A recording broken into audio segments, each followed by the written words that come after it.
নমস্কার বন্ধুরা, welcome back to live আড্ডা ফুটবল। তো বন্ধুরা, আরও একটা নতুন ভিডিওতে তোমাদের সকলকে স্বাগত জানাই। তো বন্ধুরা, ভিডিওটা শুরু করার আগে তোমাদের কাছে একটাই অনুরোধ, সেটা হচ্ছে যে আমাদের এই চ্যানেলে যারা প্রথমবার তারা কিন্তু অবশ্যই আমাদের এই চ্যানেলটাকে সাবস্ক্রাইব করে পাশে থাকা বেল আইকনটি অল করে রাখবে, যাতে সবার প্রথমে এরকম খেলার আপডেট তোমাদের কাছে পৌঁছে যায়।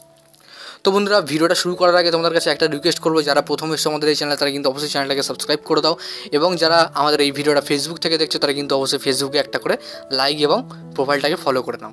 তো বন্ধুরা, আজকে আমরা বিশেষ কিছু আপডেট তোমার সঙ্গে শেয়ার করব, তো তোমরা ভিডিওটা একটু স্কিপ না করে পুরো দেখতে থাকো। তো দেখো, এই মুহূর্তে সবথেকে বড় যে খবরটা বেরিয়ে যাচ্ছে, এবং তোমরা সবাই জানো যে রবসন রবিনোর দিকে কিন্তু বেশি টার্গেট করছে মোহনবাগান, এবং কিন্তু এমবিএফটি থেকে এটাও কনফার্ম করা হয়েছে যে মোহনবাগান তারা কিন্তু আসন্ন মৌসুমের জন্য এই রবসন রবিনোকে তাদের দলে সই করাবে। তো সেক্ষেত্রে অনেকের একটা মাথায় একটা টেনশন আছে যে রবসন রবিনো খুব একটা ভালো চয়েস হচ্ছে না মোহনবাগানের জন্য। অনেকেরই খুঁতটা হয়তো থাকতে পারে, কিন্তু দেখো, অনেকে বলছে বসুন্ধরা কিংসে খেলেছে এই প্লেয়ার, ব্রাজিলের লিগে খেলছে বলে খুব একটা বড় কাজ করে ফেলেছে, এমন তো কিন্তু না। এবং মোহনবাগান ছাড়া অন্যান্য যেমন ক্লাব ইস্টবেঙ্গলের সমর্থকরা তারাও বলছে যে প্লেয়ারটা খুব একটা ভালো না।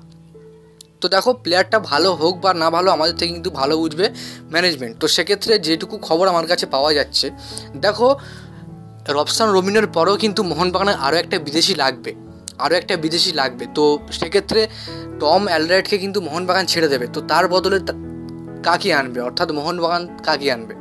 দেখো, থাম্বেলটা তোমরা দেখে অবশ্যই বলবে যে প্লেয়ারটার নাম কি। দেখো, থাম্বেলটা আমি দিয়েছি এই কারণে যাতে তোমাদের যাতে বোঝাতে পারি পুরোপুরি, মানে ভিডিওটাতে পুরোপুরি বোঝাতে পারি যে অ্যাকচুয়ালি কি রবসন রবিনো আসবে নাকি মোহনবাগান তারা অন্য কোনো প্লেয়ারকে টার্গেট করেছে। দেখো, রবসন রবিনো সাথে কিন্তু অ্যাডভান্স টলকে একটা কথাবার্তা চলছে, অর্থাৎ মোহনবাগান তারা কিন্তু একটা কথাবার্তা এক পর্যায়ে কিন্তু অনেকটাই চলে গেছে।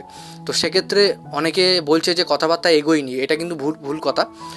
আমি তোমাদেরকে বলছি কথাবার্তা অনেকটাই এগিয়ে গেছে, এবং সব কিছু যদি ঠিকঠাক থাকে তাহলে কিন্তু অবশ্যই মোহনবাগান রবসন রবিনোকে সই করাবে। তো যাদের এটা মেনে নিতে কষ্ট হচ্ছে, এটাই কিন্তু সত্যি। মোহনবাগান প্রায় অনেকটা কথাবার্তা চালিয়েছে, এবং সব কিছু ঠিকঠাক থাকলে কিন্তু মোহনবাগান রবসন রবিনোকে তাদের দলে সই করাবে। এবং এরপরে আরেকটা কথা থেকেই যাচ্ছে যে তাহলে টম অ্যালডারওয়েটের পরিবর্তে মোহনবাগান কাকে সই করাবে। দেখো, এই মুহূর্তে আমার কাছে যে খবরটা বেরিয়ে আসছে একদম জেনুইন কথা, যেটা তোমাদেরকে শোনাচ্ছি আমি।